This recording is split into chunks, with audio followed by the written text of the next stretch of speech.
fisheries and tourism.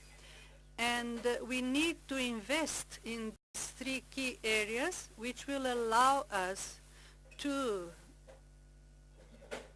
reach our objective of inclusive development, because these are the three sectors in which our population works, most of our population works. In order to ensure political stability, we have been working with our armed forces. Up to now, they were a source of instability, but now we are using the armed forces for them to contribute to work to create stability. We have a program that we use for the armed forces to be able to contribute to our autonomy in the food production. We want to produce rice, and we're using the armed forces for this. So we would like to ask our partners to give us technical assistance so that we may be able to achieve our objectives that we have in this development plan. I am sharing also the request made by Libya that the post-conflict countries could have a special help from the United Nations so that they can reach the same level of those other countries that already have positive experiences in terms of planning and implementation. In our case, we are working with the United Nations at the local level to harmonize our indicators in our strategic plan with the indicators that have been adopted in the sub-region and the regional, at the regional level and at the continental level. We have also created our indicators and also some specific plans that for different areas of our country. And we would really like to ask the United Nations to give us technical support so that we may achieve our objectives. Or to Egypt. Yes, yeah, Your Excellencies, thank you very much for inviting us to participate in this conference. Egypt actually has been working on developing its sustainable development strategy for the past 2 years with the engagement of multi-stakeholders. And we think this is one activity that actually can take and use and be used to make further alignment to the Africa integration program, at least in some directions. And in that we have a very keen interest in making sure that the KPIs that are used in this SDS strategy are, let's say, to as much as possible aligned to the KPIs in the rest of the strategies. So I think this is one activity that can be maybe coordinated. Also on the pillar of foreign policy and relationships, we can try to stress more on the Africa integration issues and make further alignment also in this direction. This is one point well taken.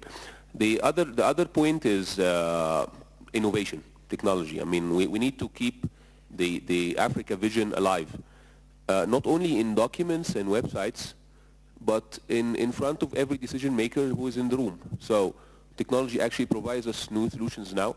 So why don't we have a mobile application that would provide this information on a daily basis? What kind of projects are available? What kind of KPIs have been achieved?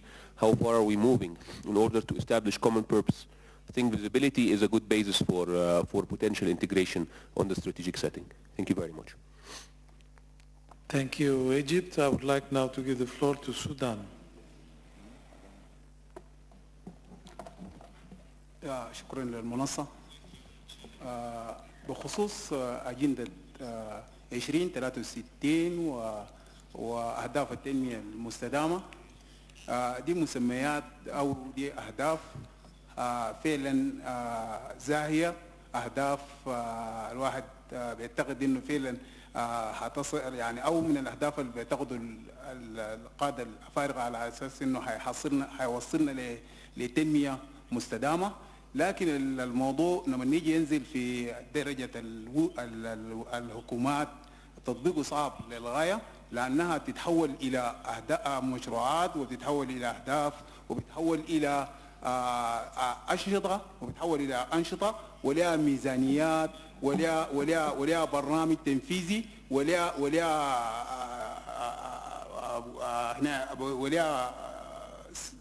دراسات أولية.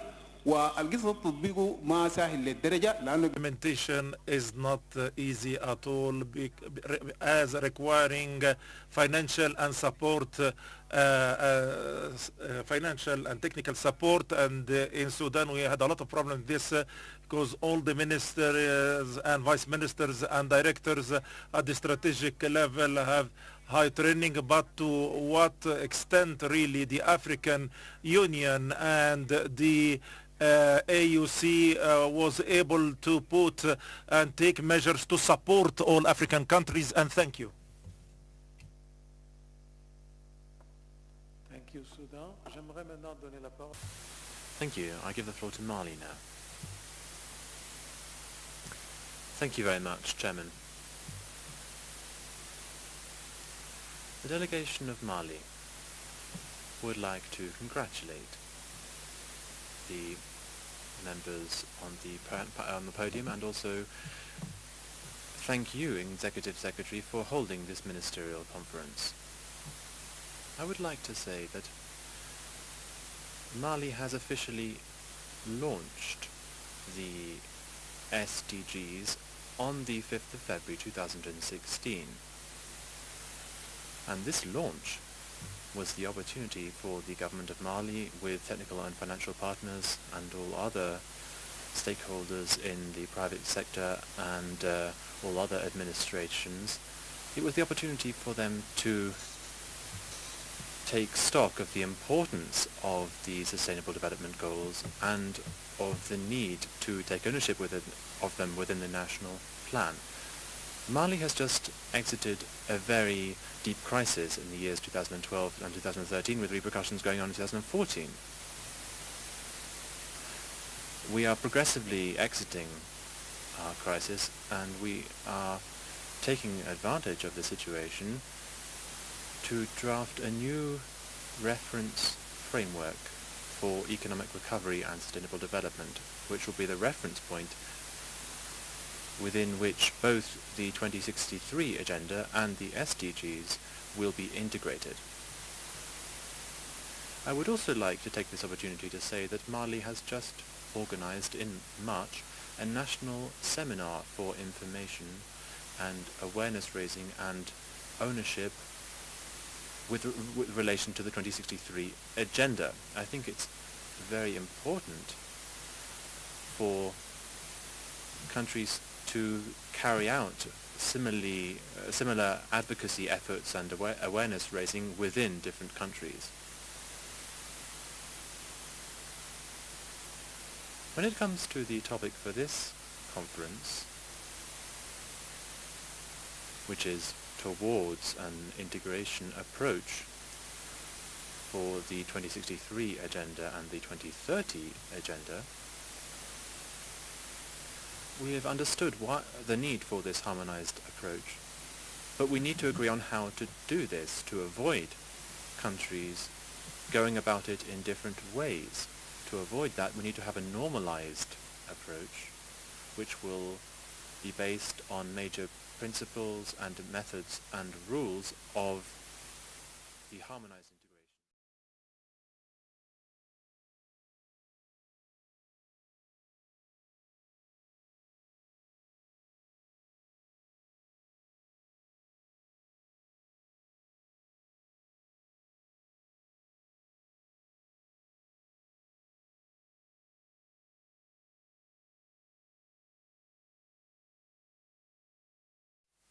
Then, at the level of countries themselves, we need to have national, regional and local planning, because we are currently decentralizing and we don't all have the same plan. Very much, Chairman. Merci. Thank you, sir. Further requests for the floor. So I would like to ask the panelists to respond with comments on the 5 issues that I think were raised by the various interventions. The issue of global data partnership and its importance was raised by South Africa, and I think it's particularly directed to Magid Abdelaziz, given the fact that it was a promise of the Secretary General in one of his reports. The issue of indicators was mentioned by many, particularly Senegal and Sudan. The issue of strengthening institutions, which was the main point made by Ethiopia, and how that enhances the possibilities of effective implementation. The issue of support needed, technical assistance, post-conflict countries in particular, raised by many, but particularly by Libya and Guinea-Bissau, and I think mostly directed to Commissioner Maruping. The need for better information on how to access knowledge, including better dissemination of Agenda 2063, which is an ongoing effort.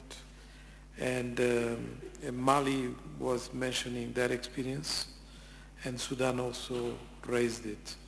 So let me start in reversal order by giving the floor first to Commissioner Maruping. You have the floor, please. Thank you, Chair. Really also on global partnership for statistics, I wish to re-emphasize that it's necessary to have it under intergovernmental process. And this matter was discussed by the